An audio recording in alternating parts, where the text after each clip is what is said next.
अस्सलामु अलैकुम वरहमतुल्लाहि वबरकातुहू। मैं हूँ हाफिज़ा सईदा बुखारी और आप सबको अपने चैनल तालीमुल कुरान आओ कुरान सीखें और सिखाएं में खुशामदीद कहती हूँ और उम्मीद करती हूँ कि अल्लाह के फजल व करम से आप सब खैर व आफ़ियत से होंगे। उम्मीद करती हूँ कि पिछले तमाम अस्बाक की मश्क आपने अच्छे से की होगी और अगर आप अभी मेरे चैनल पर नए हैं तो मैं डिस्क्रिप्शन में पिछले तमाम अस्बाक का लिंक डाल दूँगी। आप पहले पिछले सबक की अच्छे से मश्क कर लें, अच्छे से समझ लें, अच्छे से सीख लें, फिर आपको आज के सबक समझने में मुश्किल पेश नहीं आएगी। तो चलते हैं अपने नए सबक की तरफ। बिस्मिल्लाहिर्रहमानिर्रहीम। पिछले सबक नंबर 11 में हमने सिफ़ात के बारे में पढ़ा था। सिफ़ात के लुग़वी और इस्तिलाही माना और मफ़हूम को हमने समझा था। उसमें सिफ़ात की इक़साम का भी ज़िक्र हुआ था, जिसमें सिफ़ात लाज़िमा का ज़िक्र हुआ था। आज का जो है हमारा जो टॉपिक है सबक नंबर 11 का, वो है सिफ़ात लाज़िमा की इक़साम के बारे में। इस क्लास को समझने के लिए सबसे पहले आपको पिछली क्लास को देखना बहुत ज़रूरी है ताकि इस क्लास को समझने में आपके लिए आसानी हो। तो चलते हैं अपने आज के सबक नंबर 12 की तरफ। सबक नंबर 12 है सिफ़ात लाज़िमा की इक़साम। आप बोर्ड पे देख सकते हैं और अपनी कॉपी पे नोट भी कर लीजिए। सिफ़ात लाज़िमा की कुल तादाद 2 हैं, जिसमें सिफ़ात लाज़िमा मुतज़ादा है नंबर 1 और नंबर 2 सिफ़ात लाज़िमा गैर मुतज़ादा। अब हम मुतज़ादा और गैर मुतज़ादा का मतलब समझ लेते हैं कि मुतज़ादा और गैर मुतज़ादा का क्या मतलब है। मैं आपको इस जो है मिसालों के साथ समझाऊंगी, इंशाल्लाह आपको अच्छे से समझ आ जाएगी। मिसालें देख के आपको कुछ समझ आ गई होगी। मैं आपको क्लियर करने की कोशिश करती हूँ कि मुतज़ादा का मतलब है कि जिस लफ्ज़ का, जिस हर्फ का या यहाँ पे मौजूद मतलब ये है कि जिस सिफ़ात का कोई उल्ट हो, कोई अपोज़िट हो, कोई मुतज़ाद हो। जैसे मिसाल है लड़का, तो इसका उल्ट और इसका अपोज़िट लड़की है। आसमान है तो इसका उल्ट है ज़मीन। इसी तरह सिफ़ात लाज़िमा गैर मुतज़ादा वो हैं जिनका कोई उल्ट ना हो, जिनका कोई मुखालिफ ना हो, जिनके मुताबादिल कोई दूसरी ज़िद ना हो। जैसे मिसाल है अल्लाह और मुहम्मद। तो मिसालों को समझने के बाद हमें यहाँ पे सिफ़ात लाज़िमा मुतज़ादा और सिफ़ात लाज़िमा गैर मुतज़ादा को समझने में और भी आसानी हो गई है कि सिफ़ात लाज़िमा में जो सिफ़ात पाई जाएंगी, जो इसकी इक़साम है, उनकी मुखालिफ में दूसरी जो है सिफ़ात पाई जाती हैं, जबकि सिफ़ात लाज़िमा गैर मुतज़ादा में जो सिफ़ात पाई जाएंगी उनके मुखालिफ में, उनकी ज़िद में कोई दूसरी सिफ़ात मौजूद नहीं है। यहाँ तक हमने अच्छे से समझ लिया। अब हम जो है सिफ़ात लाज़िमा मुतज़ादा की इक़साम की तरफ चलते हैं ताकि वो इक़साम हम सीखें और उससे हमें और भी अच्छे से समझ में आ जाए। अब हम जो है सिफ़ात लाज़िमा के बारे में समझ लेते हैं कि सिफ़ात लाज़िमा में 10 सिफ़ात मौजूद हैं, यानी इसकी इक़साम कुल जो हैं वो 10 हैं। तो अब इनको सीखने से पहले आपने एक बात समझ लेनी है कि यहाँ पर जो है 5 जो हैं सिफ़ात हैं और दूसरी 5 उनकी ज़िद में है, उनके अपोज़िट में है। आपने ये बात नहीं समझ लेनी कि जो है 10 ये हैं और इनके मुखालिफ में 10 और होंगी, ऐसा बिल्कुल नहीं है।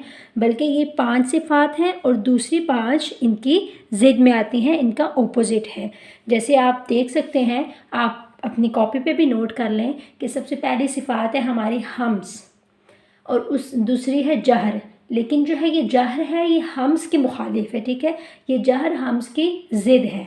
फिर हमारा आ जाता है शिद्दत, शिद्दत के मुखालिफ है रखावत, रिखावत, रखावत, दोनों ये आप इस तरह पढ़ सकते हैं।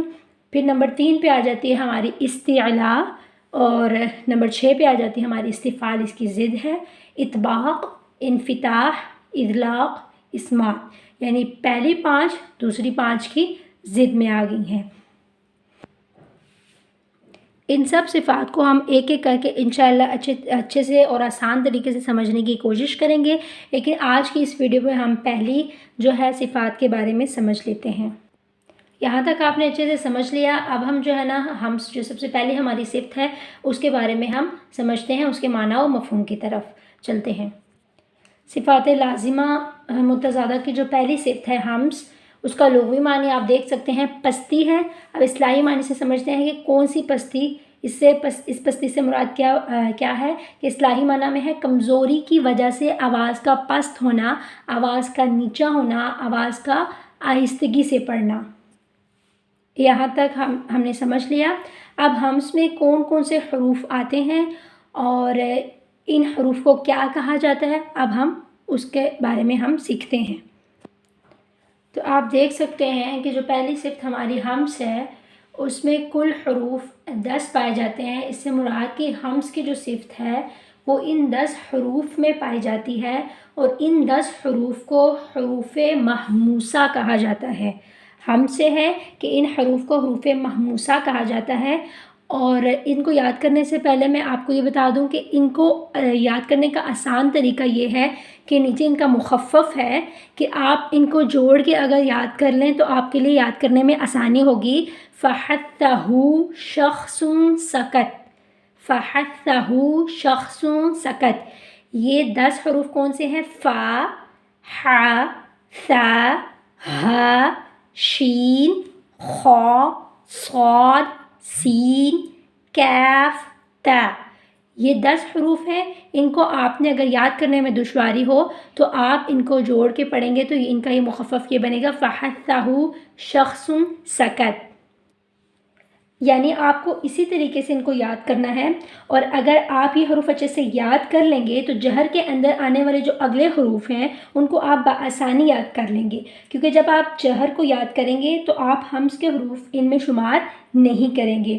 تو اب ہم ہمس کی ادائیگی کے بارے میں جان لیتے ہیں کہ حروف محموسہ، یہ جو 10 حروف ہیں جن کو حروف محموسہ کہا جاتا ہے، ان کو ادا کرتے وقت ان کے مخرج کی آواز اس طرح کمزوری سے ٹھہرتی ہے کہ سانس جاری رہتا ہے اور آواز پست ہو جاتی ہے۔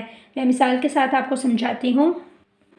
اب آپ حروف محموسہ کی ادائیگی کو اچھے سے سمجھ لیں۔ میں ایک دفعہ پھر دہرا دیتی ہوں کہ حروف محموسہ کو ادا کرتے وقت ان کے جو مخرج ہیں جہاں سے یہ 10 حروف ادا ہوتے ہیں ان کی آواز اس طرح کمزوری سے ٹھہرتی ہے، آواز کمزوری سے ٹھہرتی ہے، سانس جاری رہتا ہے اور آواز پست ہو جاتی ہے۔ جیسے مثال کیا ہے؟ حمزہ، فا، زبر، اف، اف، اف، کیا ہوا؟ اف، آواز ٹھہر گئی، اف۔ آپ بھی میرے ساتھ ٹرائی کریں، اف۔ اب ہماری سانس جاری ہے، سانس جاری ہے لیکن آواز کیا ہوگی؟ آواز ہماری پست ہو گئی، اف، سلو ہو گئی، اف۔ نمبر 2 پہ حمزہ، ح، زبر، اح، اح، کہ ہمارا سانس جاری ہے، آواز ہماری ٹھہر گئی اور پست ہو گئی، پست ہو گئی۔ کیسے؟ اح، اح۔ حمزہ، شین، زبر، اش، اش، اش۔